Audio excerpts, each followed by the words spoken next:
पहला मदरसा तो माँ की गोद हुआ करता है। अगर माँ की गोद अच्छी है और अगर उसका एटमॉस्फियर अच्छा है, उसका माहौल अच्छा है, तवज्जो फरमाइएगा, रसूल करीम अलैहिस्सलातु वस्सलाम के दीवानों, हमारा सबसे पहला मदरसा माँ हुआ करती है। अगर माँ का कल्चर अच्छा है तो बेटे का कल्चर अच्छा होता है। आपने ना सुना, हजरत बाबा फरीदगंज शकर है, 8 साल की उम्र है, मुसल्ला बिछाते हैं, रात का वक्त होता है, नमाज़े इशा पढ़ते हैं। अभी 7-8 साल के बच्चे हैं। हमारे 8 साल के बच्चे ऐसे होते हैं जिनको 5 कलमे याद नहीं है, जिनको ईमान मुजमल याद नहीं है, ईमान मुफस्सल याद नहीं है, कुरान की चंद सूरतें याद नहीं है। हमें मियाँ ये तो बच्चों को छोड़ो, यहाँ तो बूढ़ा हो गया है, नमाज पढ़ने क्यों नहीं जाता? कहता है नमाज पूरी याद ही नहीं। मैंने कहा जिसको दुनिया का हिसाब याद हो उसको कुरान याद रही, जिसको दुनिया की सारे बातें याद हो उसको सूरतें याद रही, जिसको दुनिया की फिल्मी इंडस्ट्रीज के सारे गाने याद हो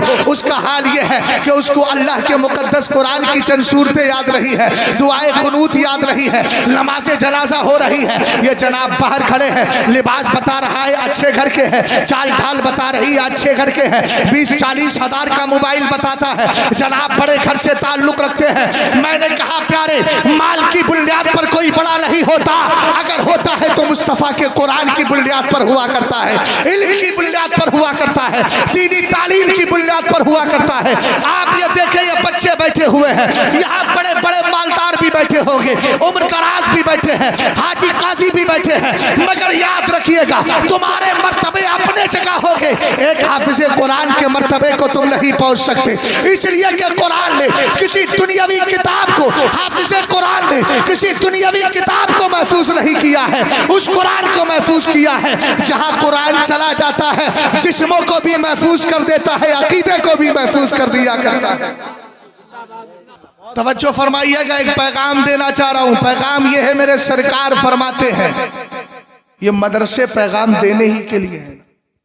अगर यहां से पैगाम नहीं जाएगा तो फिर कौन सी जगह से पैगाम जाएगा? मैं अक्सर एक जुमला बोलता हूं, अगर आपकी बस्ती में कोई छोटा सा भी मदरसा है, कायम करने वालों के अगर आप पैर भी चूम लें तो कम है। ये मुझसे पूछिए, 1996 की बात है, बरेली में मैं पढ़ता था, नाजरा पढ़ने गया था जामे नूरिया के अंदर। उस वक्त एक आलिम ने एक जुमला बोला था, मैं खड़ा था, वो आपस में बात कर रहे थे। कभी कभी बुजुर्गों की बारगाह में खड़े हुआ करें तो अदब से उनकी बातें सुना करें, बड़ी कीमती बातें वो हमें अता कर दिया करते हैं। उन्होंने कहा था, जनाब एक जमाना ऐसा आएगा जिसमें ईमान या तो आलिमों का बचेगा या उनका बचेगा जो आलिमों से दोस्तियां किया करते हैं। आज वो मुल्क के हिंदुस्तान के हालात आप देख लीजिए।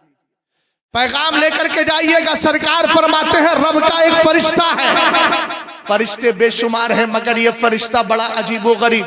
मेरे सरकार ने फरमाया इतना बड़ा फरिश्ता कि उसका एक बाजू है पूरब में, दूसरा बाजू है पश्चिम में। आका फरमाते हैं उसका सर है अर्शे मुअल्ला के नीचे, पैर है 7वीं जमीन के नीचे। आका करीम ने फरमाया जितनी मखलूक है उसके जिस्म पर उतने ही अल्लाह ने पर रख दिए हैं। मेरे मुस्तफ़ा जनाबे मोहम्मद अरबी रूहुना फिदा अलैहि अफ़्ज़लुस सलाती व तस्लीम, सरकार ये तो बताए इतना बड़ा फरिश्ता पैदा क्यों किया गया है? जिसका एक बाजू पूरब में हो, दूसरा बाजू पश्चिम में हो, जिसका सर अर्शे मुअल्ला के नीचे हो, पैर 7वीं जमीन के नीचे हो, जिसकी जिस्म पर अल्लाह ने मखलूक की तादाद के बराबर पर रखे हैं। तुर्कनिया का कोई सुन्नी मुसलमान चियाला मुसलमान उठ के मुझे बता सकता है कि हिंदू पूरी दुनिया के अंदर मखलूक कितनी है? हर आदमी हाथ खड़े कर देगा, जनाबे मोहतरम हमें क्या पता कितनी मखलूक है। तो मैंने कहा फिर आप फैसला करो। सरकार फरमाते उसके जिस्म पर मखलूक की तादाद के बराबर पर है, तो ना मखलूक का पता है ना परों का पता है।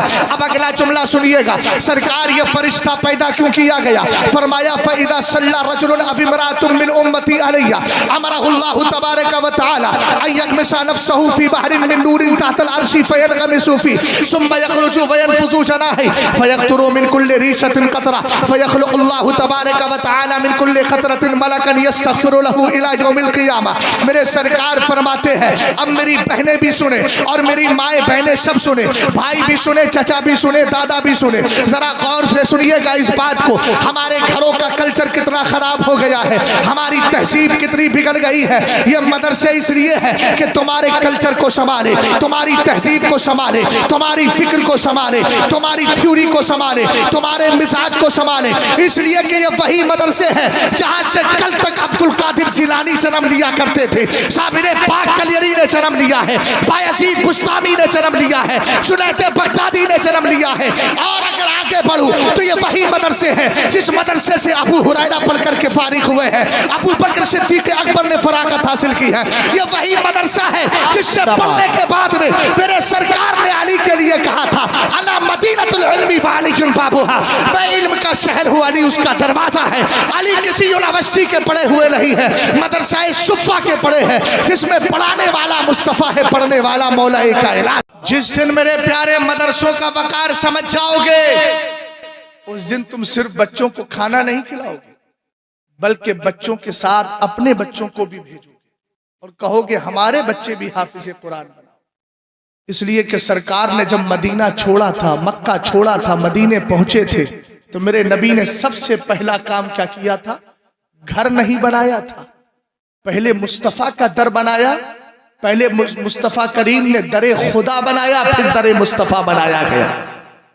در خدا مسجد قباء اور در مصطفیٰ مدرسہ صفہ، جس میں پڑھنے والے 70 صحابہ اکرام تھے۔ اونچا بولے، کتنے صحابہ تھے؟ 70 صحابہ اکرام۔ ان میں ایک ذات حضرت ابو ہریرہ کی بھی ہے، حضرت خبیب کی بھی ہے، سلمان فارسی کی بھی ہے۔ اب سنیے گا، میرے سرکار علیہ السلام نے فرمایا رب کا ایک فرشتہ، اتنا بڑا فرشتہ، میرے نبی اتنے بڑے فرشتے کو پیدا کیوں کیا گیا ہے؟ سرکار فرماتے ہیں میری امت کا مرد یا عورت اگر مجھ پہ درود پڑھ لیا کرتا ہے، اب میری بہنیں ذرا اپنی ذمہ داری کو سمجھے اور اپنی اس بات پر غور کرے کہ تمہاری ذمہ داری یہ نہیں ہے اگر شوہر کام پہ چلا گیا، تمہارا بچہ رو رہا ہے، تم نے موبائل اٹھا کر کے یوٹیوب کو کھولا، اس میں کارٹون نکال دیا، بچہ دن بھر کارٹون دیکھ رہا ہے۔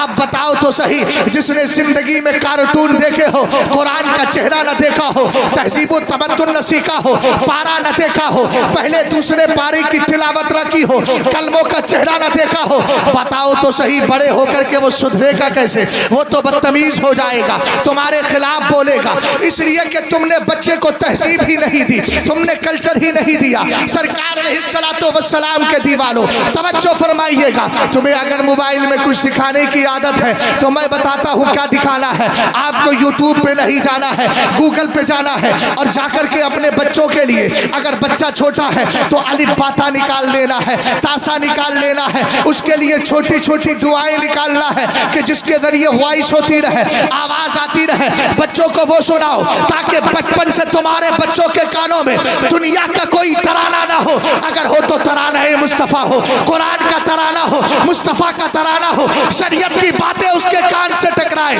اور جب یہ بچہ آگے چل کے بڑا ہو تو یہ اسلام کا مخالف نہ ہو، سچا عاشق رسول بنتا نظر آئے اور بریلی والے کی زبان میں یہ کہے جان ہے عشق مصطفیٰ، روز وضو کرے خدا، جس کو درد کا مزہ نازے دوا اٹھائے کیوں، اور کہے یا رسول اللہ صلی اللہ تعالی علیہ وسلم تیرے تو وصف عیب تناہی سے ہے بری، حیران ہوں میرے شاہ میں کیا کیا کہوں تجھے۔ حضرت بابا فرید کی بات بیچ میں رہ گئی، اس کو کمپلیٹ کر دوں۔ رات کا وقت ہوا، مصلی بچھایا، درود پڑا، محلے کی عورتیں آئیں، کہنے لگی فرید تیرا بیٹا بہت اچھا ہے، ہمارے بیٹے دن میں کھیل کے رات کو تھک کر کے سو جاتے ہیں، تیرا بیٹا درود پڑھتا ہے، میں اپنی بہنوں کو ماؤں کو یہ پیغام دیتا ہوں مزاج یہی بناؤ۔ حضرت بابا فرید کی امی جان نے کہا یہ کمال فرید کا نہیں میرا ہے، میں نے 2 سال تک اپنے بچے کو جب بھی دودھ پلایا بغیر وضو کے دودھ نہیں پلایا، دودھ پلانے سے پہلے وضو کر لیا کرتی تھی، رب نے اس کی برکتیں عطا فرما دی۔